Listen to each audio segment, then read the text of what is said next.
बिस्मिल्लाहिर्रहमानिर्रहीम। Previous video में हमने नॉर्मल को कंसीडर किया, हमने पढ़ा था और ऑस्कुलेटिंग प्लेन को पढ़ा था। आज हम देख लेते हैं बाय नॉर्मल को। Let P be a point on a curve normal at P to the osculating plane is called binormal plane. हमने ये कल चीज़ पढ़ी थी कि हमने 3D इस तरह से प्लेन पढ़ा था, उसमें ऑस्कुलेटिंग प्लेन पढ़ा था हमने, ठीक है। इस तरह से टेंजेंट था, नॉर्मल था, बाय नॉर्मल था, ठीक है। उस तरह और ऑस्कुलेटिंग प्लेन पढ़ा था हमने, टेंजेंट प्लेन पढ़ा था और नॉर्मल प्लेन पढ़ा था, ठीक है। और वो ये कह रहा है कि बाय नॉर्मल उस लाइन को कहते हैं, उस नॉर्मल को कहते हैं जो ऑस्कुलेटिंग प्लेन के अंदर हो, किसी पॉइंट की कर्व के ऊपर, उसे क्या कहते हैं? बाय नॉर्मल कहते हैं। जैसे कि ये हमने डायग्राम कल देखी थी, तो ये tangent normal by normal, tangent और नॉर्मल के दरमियान जो प्लेन होता है वो ऑस्कुलेटिंग प्लेन होता है। ये चीज़ आपने ये याद रखनी है। ये बहुत MCQs आ देते हैं कि कौन से दो पॉइंट्स के दरमियान कौन सा प्लेन है। और इसी तरह से उसने कहा है कि जिस तरह से टेंजेंट और नॉर्मल है, उसी तरह से बाय नॉर्मल क्या है, किसी भी प्लेन में कर्व के ऊपर जो भी नॉर्मल लाइन होती है उसे क्या कहेंगे हम? बाय नॉर्मल में, ठीक है। और ये चीज़ हमारे पास 3 प्लेन्स आ गए और ये 3 टर्म्स आ गई हमारे पास। और जब मैंने प्रीवियस वीडियो में आपको डायग्राम समझाई थी, उसमें भी मैंने बताया था कि तीनों जैसे नॉर्मल है, टेंजेंट है और बाय नॉर्मल है। अगर टेंजेंट की इक्वेशन लिखेंगी सब कुछ यही है, यहाँ पे आ जाएगा T.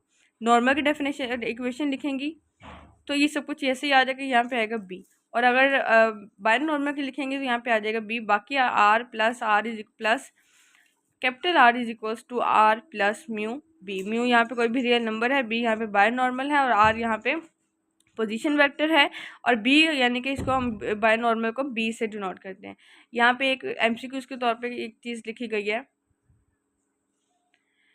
If the scalar triple product of 3 vectors in 3D space is 0 then those vectors are coplanar.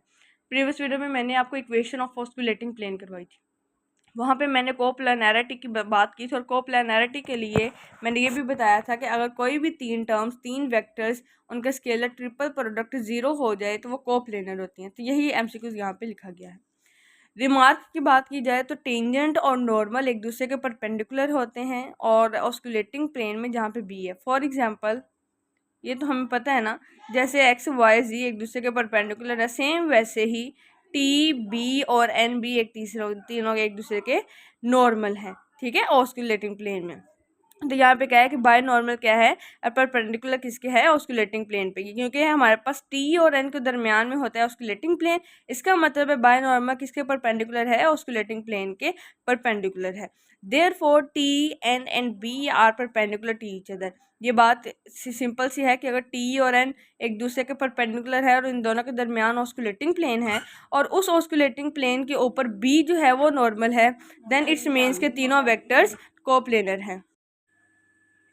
It means कि अगर ये तीनों परपेंडिकुलर हैं एक दूसरे के, तो हमें डॉट प्रोडक्ट की कहता है कि हम we know that T dot N is equals to T N cos theta, ठीक है। वी ऑलरेडी सेट कि ये तीनों परपेंडिकुलर हैं, ठीक है। अगर ये तीनों परपेंडिकुलर, इसमें टी और एन भी परपेंडिकुलर है, और अगर ये परपेंडिकुलर है तो इसमें एंगल कौन सा होगा? 90 का। तो टी एन कोस 90, कोस 90 क्या होता है? 0। तो फिर टी डॉट एन भी 0 हो जाएगा, एन का डॉट प्रोडक्ट बी के साथ ये भी 0 हो जाएगा, बी का डॉट प्रोडक्ट टी के साथ ये भी 0 हो जाएगा। तो ये चीज़ हमने लिखी थी।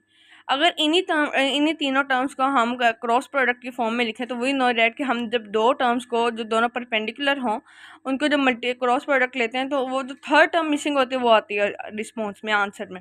तो अगर टी और एन का क्रॉस प्रोडक्ट है तो बी, एन और बी का क्रॉस प्रोडक्ट है तो टी आएगा, और बी और टी का क्रॉस प्रोडक्ट है तो एन। ये आपने बात याद रखनी है कि जिस तरह से ये है कि हमने XY Z को भी इसी तरह से, I J और K को भी हम इसी तरह से लेते हैं, इस तरह से। उसी तरह से हमारे पास T N और B है, ठीक है। T N और B, T और N लेंगे तो B आएगा, B और T लेंगे तो N आएगा, N और B लेंगे तो T आएगा, ठीक है, इस तरह से। बट अगर आप इसी डायरेक्शन को उल्टा कर देंगे, यानी कि N और T का डॉट प्रोडक्ट लेंगे, क्रॉस प्रोडक्ट लेंगे, तो आपको आंसर में माइनस का B बाय नॉर्मल मिलेगा। इसी तरह से अगर B और N का क्रॉस प्रोडक्ट लेंगे तो माइनस का टेंजेंट नॉर्मल मिलेगा, ठीक है।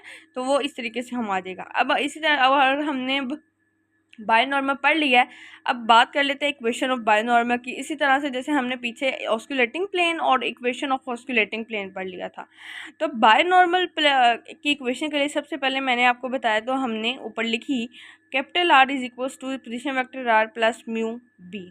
अब इस बी को आप टी क्रॉस एन लिख सकते हैं। ये सेरेनेट फ्रेनेट की एक 3 इक्वेशंस हैं, ये हम नेक्स्ट वीडियो में करेंगे, नेक्स्ट लेक्चर्स आने वाले लेक्चर में करेंगे।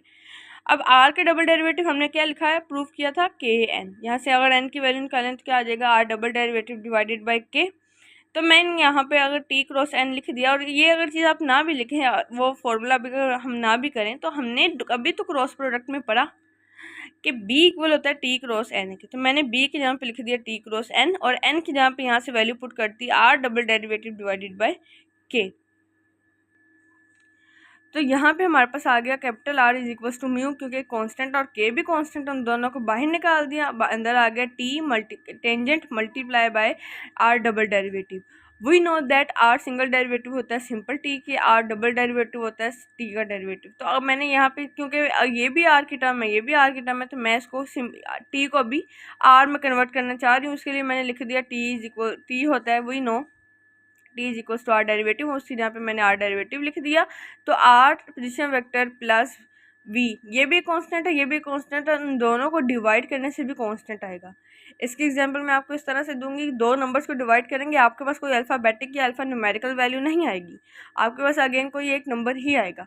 इसी तरह से दो अल्फ़ाबेट्स या दो कॉन्स्टेंट्स को डिवाइड करेंगे तो आपके पास कोई कॉन्स्टेंट ही आएगा। तो मैंने यहाँ पे उसको नाम दे दिया वी का, और इधर आ गया R single derivative multiply by R double derivative. ये इक्वेशंस आपने याद रखनी है। इसी तरह से हमने प्रीवियस में ऑस्कुलेटिंग प्लेन की भी पढ़ी थी। तो मैंने ये आगे भी आपको ये चीज़ बताई है, ये आप अपने डायग्राम अपने रजिस्टर की चाहे फ्रंट पेज पे बना लें या हर टॉपिक के साथ छोटी सी बना लें। ये याद रहेगी आपको कि टी और बी इस तरह से इसकी पोजीशंस हैं। एन और बी के दरमियान है नॉर्मल प्लेन, एन और टी के दरमियान है ऑस्कुलेटिंग प्लेन, और बी बाय नॉर्मल और टेंजेंट के दरमियान क्या है, रेक्टिफाइंग प्लेन। अब रेक्टिफाइंग प्लेन क्या होता है ये अभी हम नेक्स्ट वीडियो में देखते हैं।